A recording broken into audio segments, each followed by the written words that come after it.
बातमी पावसासंदर्भात रायगड जिल्ह्याला पुढील 5 दिवस ऑरेंज अलर्ट देण्यात आलेला आहे। रायगडच्या दक्षिण भागात दमदार पाऊस बरसेल असा अंदाज हवामान खात्यानं वर्तवलाय। रायगड जिल्ह्याला पुढील 5 दिवस पावसाचा ऑरेंज अलर्ट दिला असून रायगडच्या दक्षिण भागात मुसळधार पाऊस बरसेल असा अंदाज आहे। दरम्यान काही दिवस दडी मारून बसलेला पाऊस हा आता मुसळधार बरसेल असा हवामान खात्यानं अंदाज वर्तवलाय।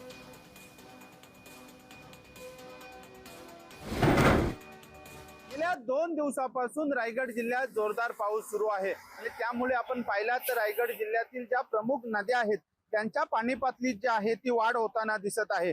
पुढच्या 5 दिवस हवामान खात्याकडून रायगड जिल्ह्यासाठी ऑरेंज अलर्ट जो आहे तो जारी करण्यात आलेला आहे आणि त्यामुळे रायगड जिल्ह्यातील काही भागात मुसळधार अतिमुसळधार जो पाऊस आहे ती होण्याची शक्यता जी आहे ते हवामान खात्याकडून वर्तवण्यात आलेली आहे। आज पहाटेपासूनच आपण पाहतोय की रायगड जिल्ह्यात जोरदार पाऊस सुरू आहे आणि त्यामुळे आपण पाहिलात तर मुंबई गोवा महामार्गाची वाहतूक देखील आता जी आहे ती संथ गतीने चालू आहे। गेल्या 5 दिवसापासून जोरदार पावसाने सुरुवात केल्यामुळे शेतीच्या कामाला देखील आता सुरुवात झालेली आहे आणि एकंदरीत पाहायला गेलो तर हवामान खात्याकडून वर्तवल्या जाणाऱ्या अंदाजानुसार रायगड जिल्ह्यात जो आहे तो जोरदार पाऊस होण्याची शक्यता आहे।